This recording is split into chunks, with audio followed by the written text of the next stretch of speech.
మళ్ళీ సాయి సచ్చరిత్రని చదువుకుందాం. బాబా సర్వజ్ఞత. శ్రీ సాయిబాబా యొక్క లీలలు, చమత్కారాలు, మహిమలు ఒకటేంటి, ప్రతి ఒక్కటి కూడా హేమాడ్ పంత్ని అమితమైన ఆశ్చర్యంలో ముంచేస్తూ ఉండేవి. అతను షిరిడీ చేరిన రోజునే సాఠేవాడాలో బాబాసాహెబ్ భాటేతోటి గురువుని గురించి తీవ్రమైన చర్చ జరిగింది. అంతలోనే మధ్యాహ్న హారతి టైం అయిపోయింది. దాంతో వాళ్ళ చర్చను అక్కడికి ఆపేసి ఇద్దరు కూడా ద్వారకామాయి మసీదు దగ్గరికి వెళ్ళారు. వాళ్ళని చూడగానే సాయిబాబా చిరునవ్వు నవ్వుతూ, ఏమై భాటే, ఈ హేమాడ్ పంత్ ఏమిటి వాదిస్తున్నాడు అని ప్రశ్నించారు. ఆ ప్రశ్నతోటి హేమాడ్ పంతు చాలా ఆశ్చర్యపడ్డారు. మసీదుకు దూరంగా ఉన్న సాఠేవాడాలో వాదోపవాదాలు జరిగినట్లుగా బాబాకి ఎలా తెలిసింది? కాలము, దూరము, వేగాలతో నిమిత్తం లేకుండా ఎవరైనా సంగతుల్ని తెలుసుకుంటే వారు సర్వజ్ఞులు. ఈ సంఘటనతో శ్రీ సాయిబాబా నిస్సందేహంగా సర్వజ్ఞులే సమభావం అనే భావం హేమాడ్ పంత్ హృదయంలో పాతుకుపోయింది. బాబా గోధుమలను విసరడం. ఒకనాడు ఉదయాన్నే హేమాడ్ పంత్ సాయి దర్శనం కోసం మసీదుకి వెళ్ళేసరికి బాబా తిరగల్లో గోధుమల్ని పిండి విసురుతూ కనిపించారు. హేమాడ్ పంత్ నివ్వెరపోయాడు.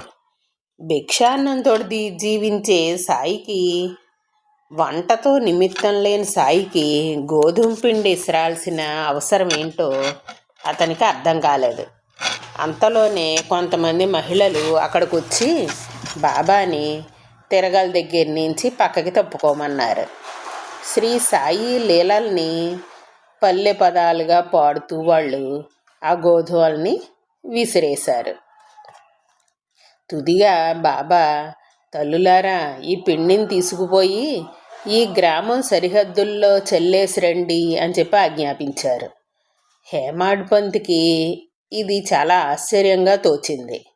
అంత పిండిని పట్టుకుపోయి ఊరు చివరిలో పారపోయడం ఏమిటో అర్థం కాక స్థానికుల్ని అడిగాడు ఆయన. అడిగితే, ప్రస్తుతం షిరిడీలో కలరా వ్యాపించింది, ఆ వ్యాధిని తొలగించడం కోసం బాబా ఇలా గోధుమ పిండిని ఊరి చివర జల్లిస్తున్నారు అని చెప్పారు. కలరాకి గోధుమ పిండికి సంబంధం ఏమిటో హేమాడ్ పంత్కి అర్థం కాలేదు. కానీ బాబా సర్వజ్ఞులే కాక విచిత్రమైన తాత్వికులుగా కూడా అతనికి తోచారు. ఈ తిరగలి విసరడం గురించి హేమాడ్ పంత్ రాసిన ఒక చిన్న కథని మనం ఇప్పుడు తెలుసుకుందాం. తిరగలి, కబీరు, గురువు.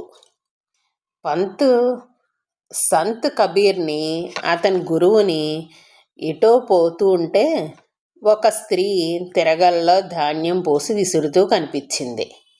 కబీరు, అతని గురువు ఇద్దరు ఎటో వెళ్తున్నారు. వాళ్ళు నడుచుకుంటూ వెళ్తూ ఉంటే తిరగల్లో ధాన్యం పోసి విసురుకుంటూ కనిపించింది ఒక స్త్రీ.